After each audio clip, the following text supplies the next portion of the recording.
Okay, hello everyone, and welcome to this day webinar. My name is Sacha Rotman-Ratois. I'm the Executive Director of the Combat Antisemitism Movement. We are honored to have today two important leaders for timely conversation on an issue of great consequence for the Jewish people and the global society as a whole. The past few years have been seeing a rising tide of antisemitism across the world, and in Europe as no exception. In fact, the continent has been the site of some of the worst acts of Jew hatred of recent memory. Our government action are needed to protect European Jewish communities and secure the future. Against this backdrop, just this month, the European Union unveiled the first ever comprehensive strategy on combating antisemitism and fostering Jewish life. The plan detailed a series of steps to be taken to prevent all forms of contemporary antisemitism and promote remembrance and education of the Holocaust. Today, we are hosting a dialogue between two distinguished experts on antisemitism issues in Europe. Robert Zinger, the chairman of the Center for Jewish Impact and a senior advisor of the Combat Antisemitism Movement. Robert, as a former CEO of the World Jewish Congress and World Art, has seen so many incidents of antisemitism in Europe, as working with so many decision leaders and knows the topics very well. I will also say that Robert is one of my mentors, so thank you, Robert, for being with us today. Thank you, Sasha. Joining Robert, we have the European Commission Coordinator for Combating Antisemitism and Fostering Jewish Life, Katharina von Schnurbein. Coordinator von Schnurbein has been an incredible ally in the fight against Jew hatred in the continent since she took her position 6 years ago and lead amazing processing in the European Commission. We look forward to hearing what you have to say, how you build this strategy, and what will be different to help securing Jewish life in Europe. So Mr. Singer and Coordinator Van Schnurbein, it's a pleasure to see you and thank you for being with us here today. I will turn the discussion over to you, Mr. Singer, and I look forward to hear it. Thank you, Sasha, and thank you for everything that you and Cam are doing on this subject. And Katharina, it's fantastic to see you. We are going together on this issue for a number of years, and there is no doubt that you are the champion of this issue, not only within Europe, but also worldwide. I must say that after reading the plan, I was very impressed by what was put in place. And it's a pleasure to discuss it with you today and to understand more how it's really going to work. I just want to give some framework, the way I see it, of what you're trying to, I think what all of us are trying to achieve here. So just to remind ourselves that Europe, before the Second World War, had a Jewish population of 9.5 million. There is less than 1.5 million Jews left today in Europe. And looking at the statistics that are published from time to time by different organizations, including by the European Union, it's pretty frightening. You see the situation where 38% of the young Jewish Europeans are considering to immigrate from Europe because they don't feel safe on the continent. Or 81% of young Jews say anti-Semitism is a problem in their country. Or 44% of young Jewish Europeans have practically experienced some anti-Semitic harassment. But it's not only within the Jewish population. Every second European citizen considers anti-Semitism as a problem. And 9 out of 10 Jews consider that antisemitism has increased in their own country. So in this context, and you know the figures better than anybody else, first of all, it's great to have somebody like yourself involved in this, but you are facing here a monumental issue to deal with, maybe of the historic, really of the historic importance. And we are talking 80 years. You know, just a few weeks ago, we commemorated the 80th anniversary of the mass killing in Babi Yar. Suddenly, 80 years later, Jews are not safe to walk the streets of Europe, and really these figures are frightening. So in this context, I would like to ask you a few questions, and I hope that this conversation will be less diplomatic and more precise and pragmatic. So from diplomacy to pragmatism, to see really how things can happen. But I once again want to emphasize that the very fact that the European Union has came with this strategy plan, and that you got the support of different countries and different states within the European Union.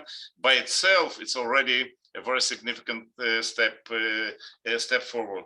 So the first question is really, European Union is kind of an umbrella of 27 different organizations, different countries. So the question is really how is this plan supported by all 27? I know that you cannot give us the internal discussions that took place, but I'd like to understand: do you feel that you have a full support of different states to engage in the implementation of this plan? Yes, thank you very much, Robert. I would like to join you with praising CAM for the work they have been doing over the past years. And I think in particular through all the online fora and the online work they do, this is really making a change. So congratulations to CAM. And yes, thank you also for already outlining from the strategy the key figures.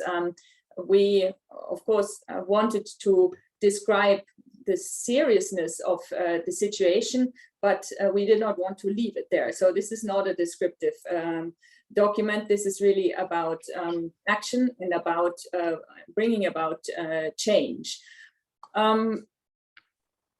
We had unanimous adoption in the European Commission. So you know that the Commission consists of a commissioner from each member state, who is, however, independent from the member states. And we had already in the past 2 council declarations, which is the organizations where the 27 governments come together, also by unanimity with regards to addressing anti-Semitism in a holistic way and across policy areas. What encouraged me a lot is when President von der Leyen presented the strategy last week in Malmö. There was a lot of very positive feedback. You might have heard of the Malmö International Forum on combating anti-Semitism and remembering the Holocaust, where over 50 governments from across the globe, but also in particular from the EU, came together to make fresh pledges as to their initiatives to address anti-Semitism and to ensure that the Holocaust will be remembered also in the future. And to see this commitment, to see the various aspects in which member states actually proposed actions that are very congruent to what we have presented in the strategy and what we want to do on European level, but cannot do it alone. We need the member states. This, I think, shows that there is wide range support across the board. I think it's also important to recognize that a lot has already happened on national level and also on European level. But as you say, the challenges remain. And so the aim of this strategy is to ensure that the children of those and the grandchildren of those who had to leave Europe, had to flee Europe, or who left Europe in the past decades for anti-Semitic reasons, in the communist countries or also in Western Europe, and those Jews who are here in Europe see a future for themselves on this continent. And so to really turn the situation around. Yeah, no, it's in this context, really, the plan, and I'll ask you later about the 3 pillars of the plan, but the plan is emphasizing the issues of security of the Jewish community on one hand, on the kind of global level, strategic level, but also speaks about the fostering the Jewish life, which means opening more Jewish schools, youth movements, Jewish community centers, synagogues, and allowing very robust Jewish life. So these two are not exactly coming together. You know, the security on one hand, you have the need to put the police against each school and things of this kind. On the other hand, you want to foster, the plan is emphasizing also fostering the Jewish life. So what is the priority between these two? How do you see it? So I think at the moment, very clearly, security is an issue. And what we say and have been saying, but now we have better leverage also with regards to the member states, is that ensuring the security of its citizens is a responsibility of each state. And that also includes not only joint risk assessments with the Jewish community, but also to ensure that the funding for these security measures are not left with the communities. We ourselves are putting 24 million next year into a call to support activities on security in different countries, also between communities and between national authorities and the communities. So we are supporting this, but clearly the responsibility, the number one responsibility, also because of the proximity of the issue, is rests with the member states. But security is a prerequisite. While, you know, all the Jewish communities always say we would like to be able to go into our premises as we go into other premises, and I fully understand. And by the way, overall security has significantly increased. If I look at the school of my children, there is also by now security guards, and I'm not Jewish, so you know. So we have to be aware of this security issue as one prerequisite, but we wanted to make very clear that this is not only about fighting anti-Semitism, but it's also the positive of supporting Jewish life, and supporting Jewish life in its diversity, also in its religious traditions, and making it more visible. You might have heard of initiatives in Germany under the framework of 1,700 years of Jewish life in Germany that is taking place in the course of this year. And I really like the initiatives that are very local. You know, I mean, you had for example, a tram in Cologne. In Cologne, for those of you who know German who are watching, you say, instead of Hallo, you say Hallöchen. So what they did was to write Shalomchen instead of Shalom, you know, and these kind of things that just show that Jewish life is part of the city. And that is one important, if not maybe the most important aspect of this strategy to ensure a future. Yeah, no, I fully agree with you that whatever will happen on the local level, at the end of the day, this will what will make the difference for the local communities. But still, going back to strategy, if you can briefly explain the three pillars of the strategic plan, and also how it's different, because as you said, many things took place during the last few years, and you initiated many of them. So what is really going to be, what is A, what are the three pillars, but B, how they are going to be different what we have today? So yes, so we have three pillars. The first one is about preventing and combating all forms of anti-Semitism.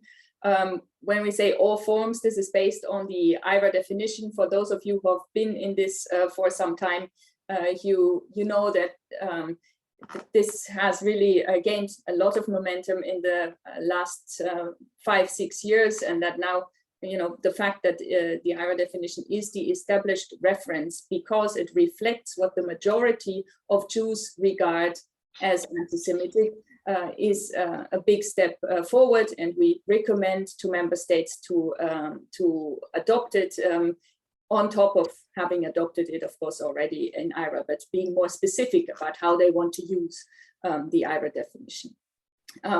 Within preventing and combating is also the idea of online anti-Semitism, and I guess we will maybe talk about this a bit later because it's such a key element of what needs to happen now.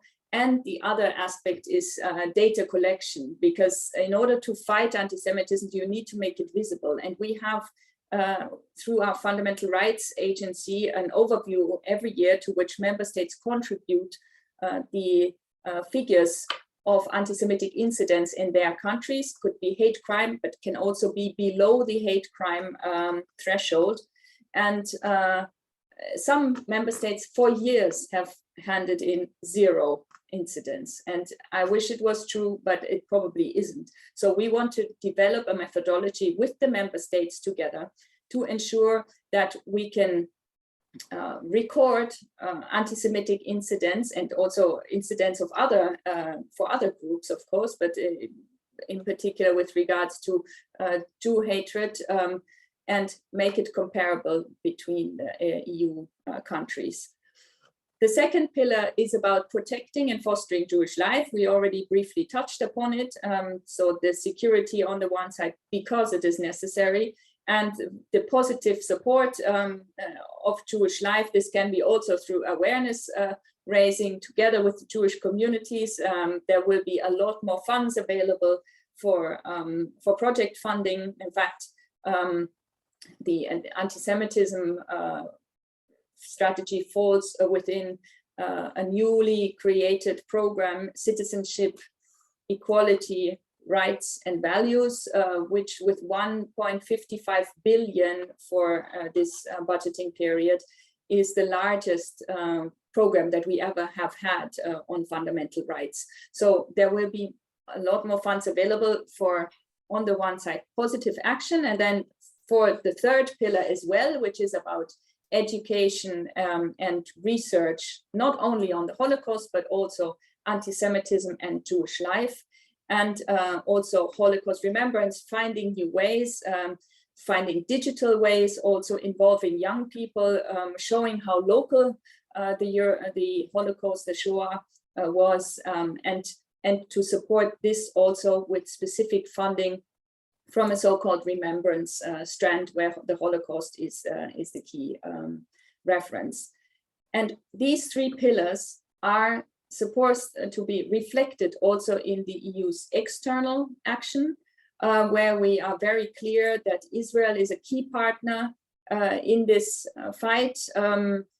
Israel-related anti-Semitism is mentioned as one pernicious form of anti-Semitism in line with the IRA definition. And we are also very clear that anti-Semitism can hide behind anti-Zionism. So I think it's all important to really acknowledge this and to see that together with Israel, also including in multinational organizations, we will address anti-Semitism. We will foster Jewish heritage as well, including through funding. We have funds available for safeguarding Jewish heritage also in EU partner countries. And to make sure that the Holocaust is remembered, for example, also through our delegations and in international organizations. So there are a lot of different aspects to this external side as well. No, thank you, Katharina. And as an Israeli, I'm extremely happy to hear what you're saying. In Hebrew, we have a word which is impossible to translate, but I'm sure that you heard from many people, which is tachlis. Tachlis is what is the practical, what is the next step on the practical level. So here I want to ask, you are dealing with this issue with 27 different countries, which are very different from each other. But on the other hand, obviously, the EU has influence well beyond the 27 countries. This morning, I had a breakfast with the mayor of Tirana, for example, in Albania. They're not part of the EU. He knew about the program and he would like very much to be part of this. So I have here 3 or 4 questions, in one on the tachlis level. One is really how you are going to deal, you as a EU, how you are going to deal with the 27 different countries. What is the mechanism? Who are the people? We know that there is a group of special advisors that you and I and some others put together 4 or 5 years ago. they are not always well placed, like Felix Klein in Germany, and they not always are the people who have the influence over budgets and things of this kind. So what is the mechanism between the EU and different countries in the implementation of this program? The second question is there a role for Jewish organizations, both international and local, and how you, on the strategy issue, how you see it? Because I'm sure you don't want to be flooded with 124 Jewish organizations knocking on the doors of the EU. So the question, how it's, if you already have some vision, how it's going to work. And you mentioned Israel, which I think is extremely important because anti-Zionism became part of everything that has to deal with anti-Semitism. So what in your vision, what role Israel has to play, both as a government and as a civil society? Yes, so with regards to the Tacheles question on how are we going to get member states to get involved, basically, because you're right that it needs to trickle down in order to create change for the Jewish communities. So first of all, there is very significant support from the president of the European Commission. The fact that she presented this as part of the Malmö International Forum shows the importance within the Commission. And then Vice President Skinas on the political level on our side, who is responsible for the European way of life, holds the ownership on the political side. And it's very significant that this strategy is under European way of life, because it shows where we want to go.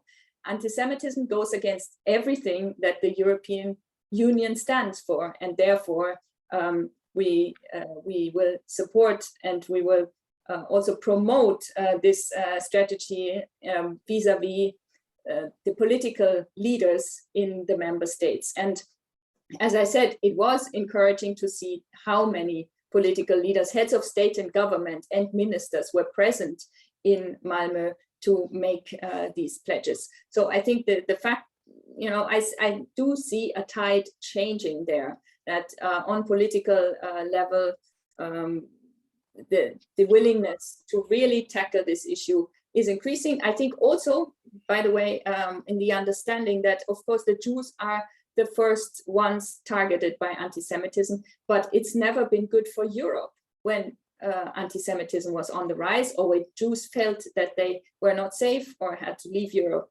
So it is also this understanding that by fighting anti-Semitism, you fight for democracy and you fight for your values. Yeah, this, I think, is important on the highest level. And then we have, as you say, different levels. There's a very good and growing network of special envoys on anti-Semitism, in which we actually have a global network by now. I'm very pleased to see that, for example, Latin America, the American Organization of States, has just appointed also a special envoy for Latin America, for the region, as we have here for Europe. So this will be an important platform to exchange good practices, so we don't all reinvent the wheel, to work together to make sure that that we can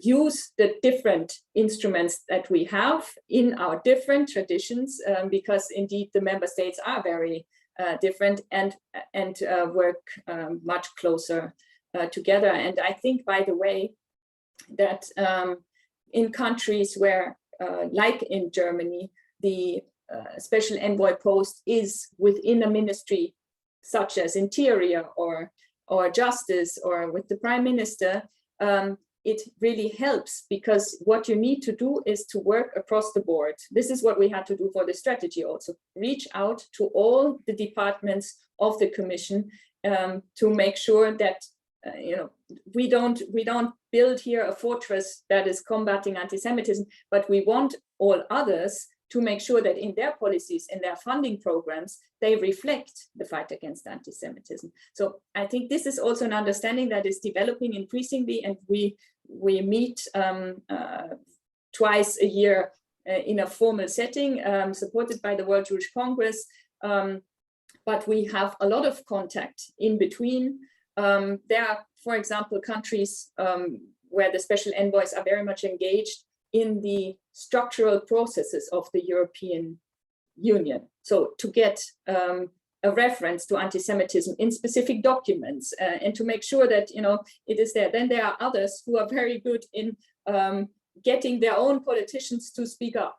So so I think it's very complementary. And then of course we have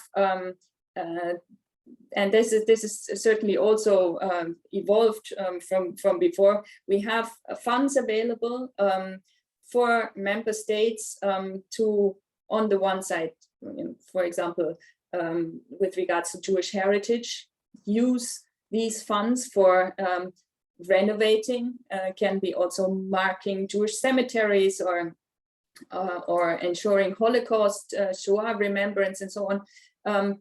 These funds are there for member states, but they are also there for civil society. And so your second question with regards to how can Jewish communities get involved, I mean, one of my main goals at the beginning was to listen to the Jewish communities and how the situation is, to make sure that what we do really reflects the needs, and we have our ears on the ground, let's say. And out of this, I think some coalitions has already also been created, certainly here also in Brussels, the umbrella organizations, the international organizations.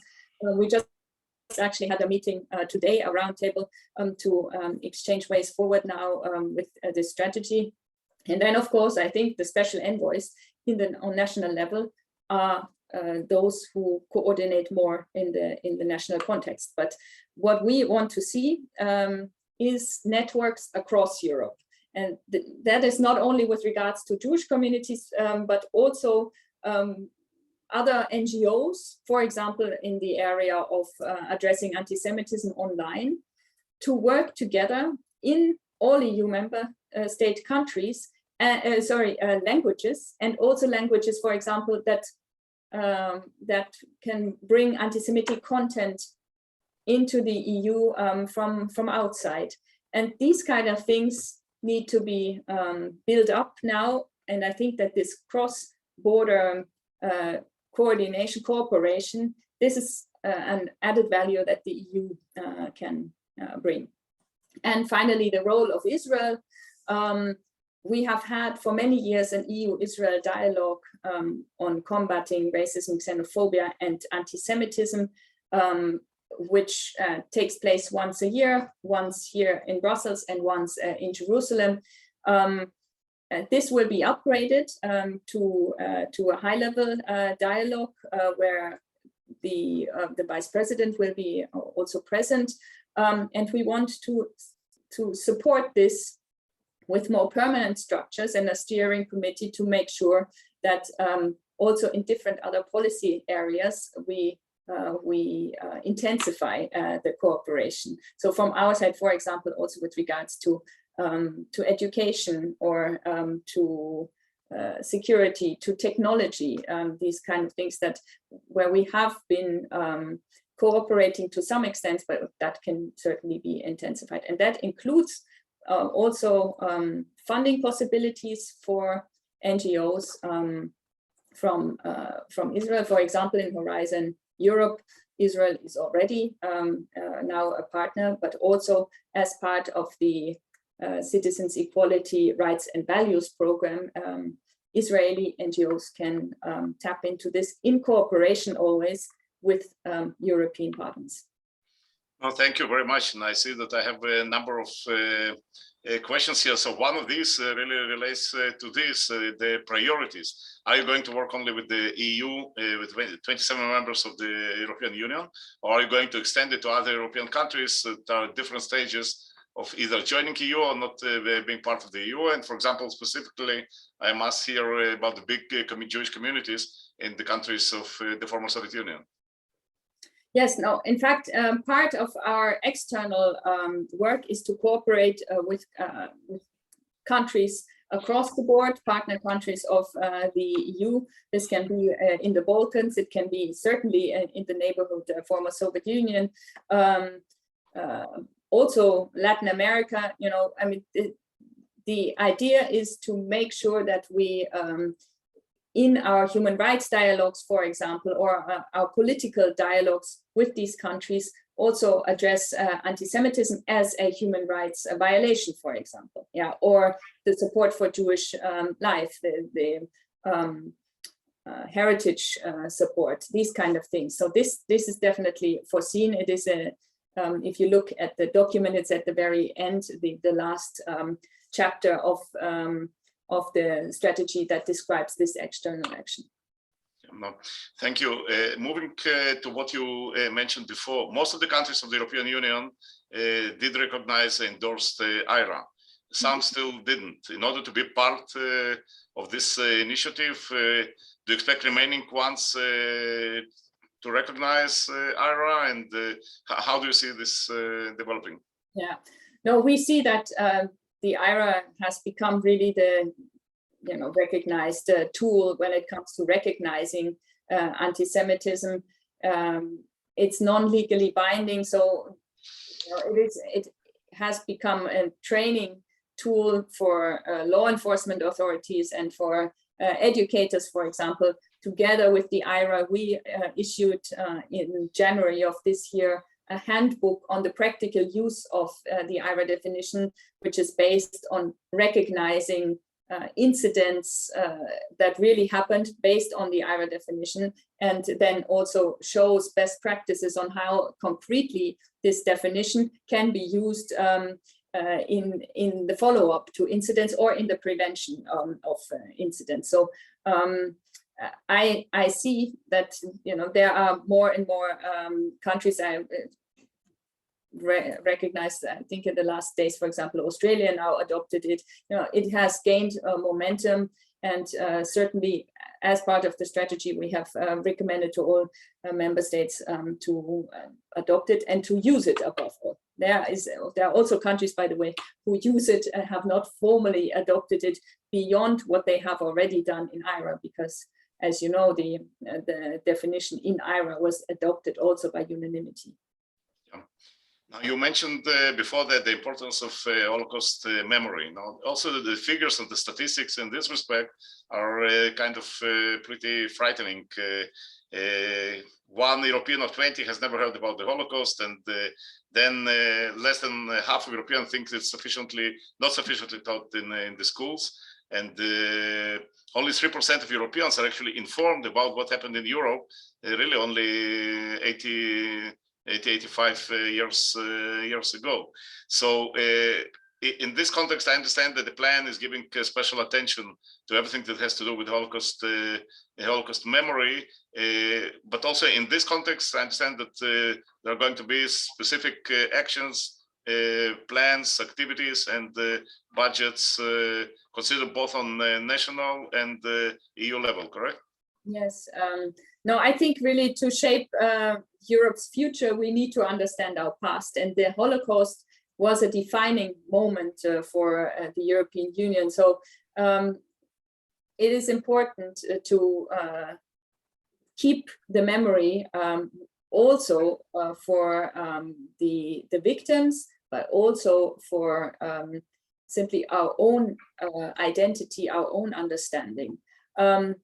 It was encouraging to see, because education, of course, is a very sensitive issue in most countries in the world, and how curricula are written and how history is taught is very much a national issue. But it was encouraging to see that almost across the board, countries pledged to increase the education about the Holocaust, in the awareness that that knowledge about it is actually dwindling quickly. Yeah. So what we have offered as part of the strategy is for countries who want to do reforms, and this can be including in their educational systems, that the EU can support these reforms. We have a specific entity that supports reforms in member states, and that would could be, upon the request of the member state, obviously,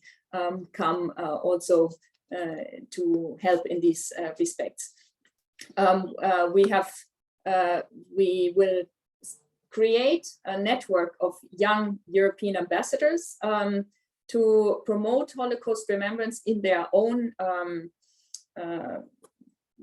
surroundings, can be in their schools, in their universities, in their youth clubs. And for example, Italy pledged in Malmö that they want to create a competition of young people remembering the Shoah. So, you know, these things are very congruent, and I think we can support and tap into these different initiatives to ensure that we get a truly European network. I already said also how important it is for us to show how local the Shoah was. I think also with an eye of showing, you know, how important civil courage is, and the need to speak up when things are happening in your neighborhood. But what we want to create is a network of places where the Holocaust happened. So not only the big extermination camps that we know of already, and that to a large extent already are also connected and draw visitors and education programs, for example, but to show locally houses where Jews were hidden, or deportation points, killing sites, things that have not been marked yet, and develop together with local entities, NGOs, authorities, schools, the knowledge about what happened to my neighbor in the past, and to give this a European label. So we across Europe in the end will have an awareness about here also something happened, to have this then, you know, with some sort of description or something. We will have to see how it will be transposed concretely into action, but to really show the local aspects. And then another important aspect is the training of education professionals and also policy makers. And UNESCO and the OSCE have developed a very good program on addressing anti-Semitism through education. We will fund their program in order for them to do these trainings, and we also want to make clear that it's not only about teaching about the Holocaust, but also showing the diversity and the contribution of the Jewish population throughout the centuries in the countries. And this aspect, I think, is something that's also very important. Yeah, no, I'm as somebody who is involved with education and Jewish education and the education on the Holocaust memory for many, many years. I'm really very happy that this is the approach you have taken. The last question before we'll start wrapping up is obviously it deals with the social media. You mentioned about this, but obviously as the European Union, you are one of the main regulators that has a lot of power in this context. So how do you see this being really implemented on the strategy level of the European Union? No, absolutely. So the internet is seen by 9 out of 10 Jews, but I think by many others as well, as the main entry port for anti-Semitism into the living room. So it is key to ensure that this is addressed. On European level, as you say, we already have legislation that criminalizes incitement to hatred and violence. So this kind of speech already today, and that, by the way, includes Holocaust denial or trivialization of the Holocaust across Europe, is in place and needs to be applied. This is important, and we have raised this in the strategy as well, when it comes to the capacity in and the willingness on national level to bring online haters to court, because what is illegal offline is also illegal online. And it is very important to understand that, you know, we need to, the full force of the law needs to be applied when it comes also to online hatred and to Holocaust denial online. On top of this, the European Commission has proposed the so-called Digital Services Act, which is now with the Parliament and the Council, to further strengthen legal possibilities to ensure that internet platforms can be held accountable, to control, to make transparent their money flows, their data flows, to show to authorities and users, you know, what kind of algorithms they use, and for them to be responsible for their algorithms, to have better redress mechanisms and also reporting structures. So this legislation, once passed, will be key to addressing, in particular, also disinformation and fake news, so the so-called awful but lawful content that is out there, that is not necessarily illegal and therefore needs to be taken down, but that needs to be countered by counter narratives, by dismantling conspiracy myths, by showing the facts. And for this reason, we want to build capacity among organizations that are capable of recognizing anti-Semitic content based on the IRA definition, discern whether it is illegal and therefore needs to be flagged and needs to be taken down, or whether it is conspiracy myths. And by the way, during COVID, we have seen a significant increase. We did a study about increase of anti-Semitic content during COVID, comparing January, February 2020 and 2021, and we saw a 7-fold increase in French language and a 13-fold increase in German language. These were the two languages that we measured, and this, you know, needs to be addressed. And very often, it's not illegal necessarily; it's the conspiracy about Jews bringing about COVID, or, you know, profiting from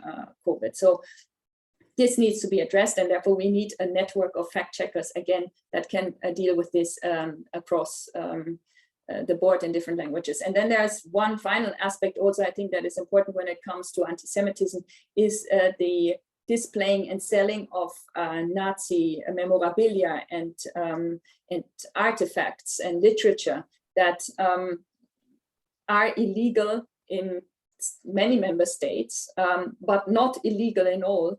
But if you would live in a country that where it is banned, you can still order it online, and it be delivered to your home, despite the fact that it's actually illegal. So there we need to talk to the platforms to ensure that their business activity comes into compliance with the law applicable in the member state. Yeah. So all of these aspects aim to ensure that the internet becomes again a place where we all want to be, because I think we have got so used to the fact that if we want to use the net and want to use certain social platforms, that we just have to put up with a certain amount of hatred. And I think this we need to turn back and ensure that you know, it becomes a channel of communication for which it was probably, hopefully, originally created also. Yeah.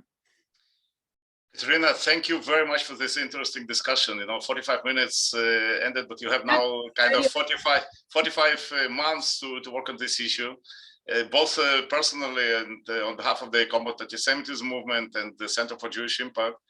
We wish you a lot of success, because your success is ours and everybody's in Europe. I don't think we are going to eliminate anti-Semitism in our lifetime, but we can give it a decent fight, and that's what you're doing. And as I told you when we met, when I saw you the first time, you know, I think with people like yourself and with leaders like yourself in the European Union, and with the programs that was supported by all the constituencies, by all the states of the European Union, I do think we have a hope. And we, from our perspective, I guess I can speak on behalf of all the Jewish organizations, but also of all the Israelis who are 100% committed, not only helping your plan, the European Union plan, to become a success, but work together with you towards achieving these goals. And for this, you know, when you look back in 2031, about the 10 years plan, I guess you'll have some reviews also in the middle. We want to see that this plan really became a reality, and you do have here a really historic opportunity to change things in Europe to the better. And we'll be very happy to walk together with you. So once again, on behalf of CAM, on behalf of the Center for Jewish Impact, thank you so much, not only for this interview, but for everything you are doing in the last few years. And we know how difficult it was, and I guess still is. But now you have a roadmap, and I think that we're in a much better shape. So thank you so much.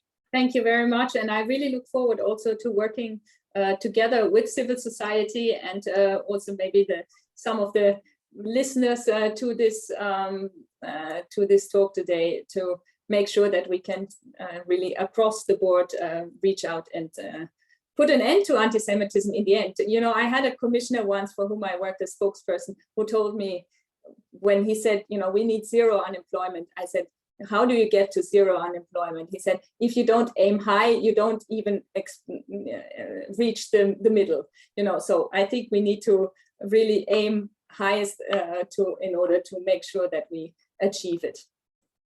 Thank you so much. Thanks.